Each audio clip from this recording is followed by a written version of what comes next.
The fake news epidemic, and tonight for the hour, we're going to show you the worst of the worst examples from the mainstream media in their unprecedented assault against President Trump. Now, this includes the top fake news anchors, reporters, the biggest anti-Trump print media outlets, and the most inexcusable example of the media spreading fake news to you, the American people. We'll also show you President Trump's most epic takedowns of the liberal mainstream media. After announcing his campaign, the president had faced an onslaught of historically negative media coverage. And on Monday, the president will continue to fight back against these attacks by unveiling what he's calling the most dishonest and corrupt media awards of the year. Now, before we get to all of that, it's important to show you just how abusively biased the anti-Trump media really is. And it starts with the media saying Donald Trump would never win, would never become the president. Take a look. Donald Trump has been saying that he will run for president as a Republican, which is surprising since I just assumed he was running as a joke. Do it. Do it. Look at me. Do it. I will personally write you a campaign check now on behalf of this country, which does not want you to be president, but which badly wants you to run. This man has got some momentum, and we better be ready for the fact that he might be leading the Republican ticket. Next, I know you don't believe that, but I want to go on to Matthew Dowd. Sorry to laugh. Which Republican candidate has the best chance of winning the general election? Of the declared ones right now, Donald Trump.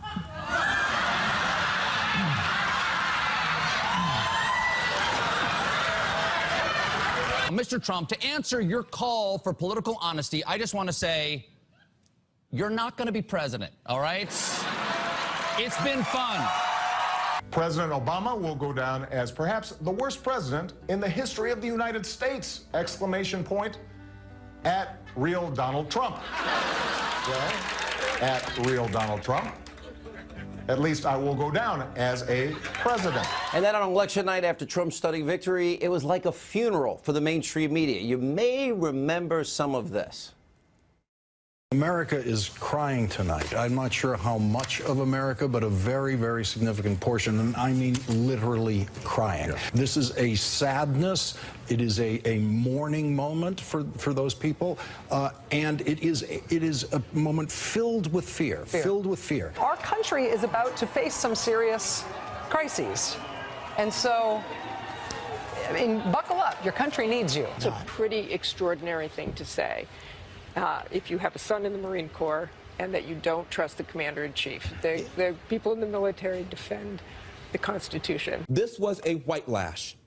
This was a white lash against a changing country. It was a white lash against a black president in part. And since the election, the media has done everything possible to try and damage President Trump by pushing, of course, the Trump Russia collusion narrative, despite no evidence whatsoever at this point. Look at this nonstop, shameful coverage. I think this is a potentially more dangerous situation than Watergate, and we're at a very dangerous moment. And that's because we are looking at the possibility that the President of the United States and those around him during an election campaign colluded with a hostile foreign power to undermine the basis of our democracy. Donald Trump is afraid. A political hurricane is out there at sea for him. We'll call it Hurricane Vladimir, if you will, the whole Russian thing. This is evidence of willingness to commit collusion.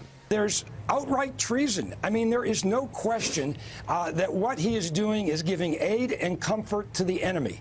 Specifically, Willie, I think what it means is that a federal judge found that people in Trump's organization were colluding with the Russians. But first, we want to start with This Week in Russiagate. It is as if there are no shoes on the Trump human centipede that are not about Russia. Russia, Russia, Russia.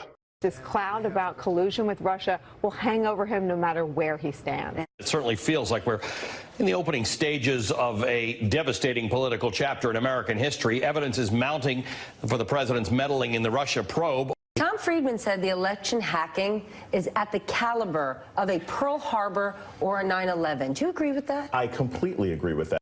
Donald Trump now sits at the threshold of impeachment. I personally think it's over. I don't think there's anything that can be done that can stop this at this point. Cacophony, this gushing of lies, problems, questions, chaos that will stop this presidency in its tracks. You told the Washington Post last week that, quote, there's a smell of treason in the air when it comes to this investigation. A lot of people are afraid to use the T word, treason, but in the end, that's what people are investigating.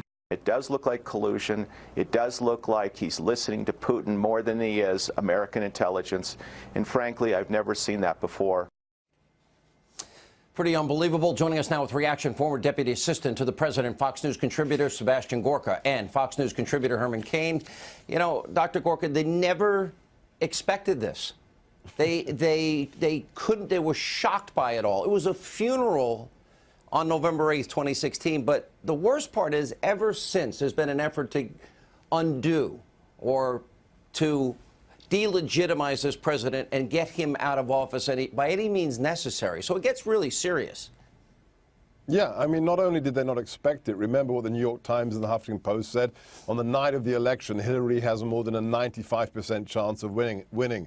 Not only did they not expect it, they still can't believe it. For all the talk in this awful new book and across the media about mental competence in the White House, do you know who needs mental help, Sean? All the people you just showed in your montage. The mainstream, they need mental health professionals to help them. I just had a journalist ask me today, based upon the Michael Wolff book, is it true that the president doesn't like anyone touching his toothbrush? Sean, that's journalism. Journalism. North Korea has nuclear missiles. The president's defeated ISIS. China's on the march. I mean, and they want to talk about the president's toothbrush. This is a bad skit. It's insanity.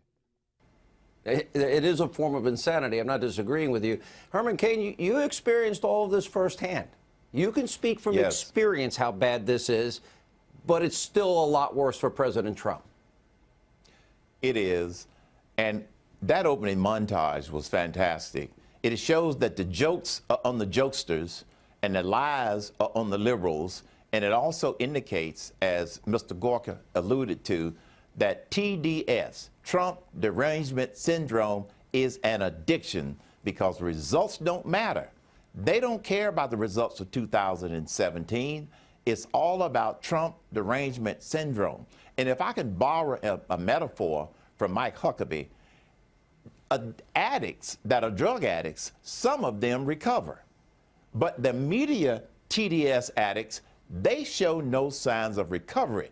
They're in a hole and they keep digging and they can't get out. That's what this illustrates, and it's sad for the country because we have depended so long on the media to give us the truth, and now we know that they are incapable of being able to do that.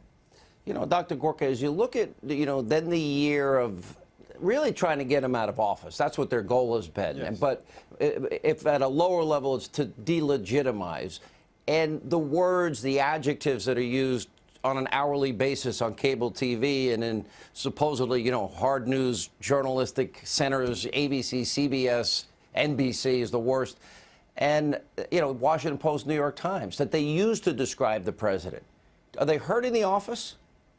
They're hurting the whole country, Sean. This is the duly elected president of the most powerful nation in the world, and they don't recognize that he is the president. They use the kinds of language we've never, ever seen before. Not with Nixon, not with Reagan. They are doing things that are utterly outrageous for a blogger to do on mainstream cable television. But, Sean, can I tell you the good news?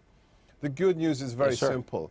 Fox, you, your colleagues are crushing it with viewers like 3-4 million people a night. Anderson Cooper cracks open a bottle of champagne if 600,000 people watch him. They are becoming irrelevant. I'm an American citizen now, and I'm proud to be. And you know what defines us? Common sense. When you get out of the bubble, they couldn't care less about Michael Wolff. They couldn't care less about Don Lemon. They want to see their paycheck in February be bigger than it was in January. They want to see ISIS crushed. So the American people see through the lies, and they tune into your show, and that's great news. What do you make, Herman, of what I call this is the year of the boomerang? In other words, now we know that the Clinton Foundation is and has been for months investigated, which it should be. Now we know they've reopened an investigation into the email server scandal. Then we know that Comey and Peter Strzok literally rigged that investigation months before, writing an exoneration letter before an investigation. All of these things now, and Trump-Russia collusion dying out, it seems that there's been a dramatic turn of events that the media never expected. Did they ever admit at some point they were wrong about Trump and Russia? Do they look at Hillary Clinton funding a dossier full of lies, Russian propaganda, lies, and salacious material, and say that could be collusion? Was it used for a FISA warrant? I mean, to me, this is all flipped on them. They will never admit it. Now, remember, the case on Hillary Clinton was closed during the Obama administration. It has now been reopened under the Trump administration, and even though Jeff Sessions gets a lot of criticism, I happen to believe, based upon all of the reports and the information we know, and based upon the outrage of Congress, I happen to believe, based upon that alone, Hillary is going down. Secondly, it is clear that the liberals and the Democrats have only one strategy, and it was used decades ago. If you keep telling a lie often enough, over and over and over, sooner or later, some people are going to believe it. The thing is, most of the people that are already believing the lie are already believing the lie. They aren't going to convert new people who are conservative voices out there, even though we are outnumbered. Sean, I truly believe we are saving some of the savable. All right. Thank you both for being with us. We really appreciate it.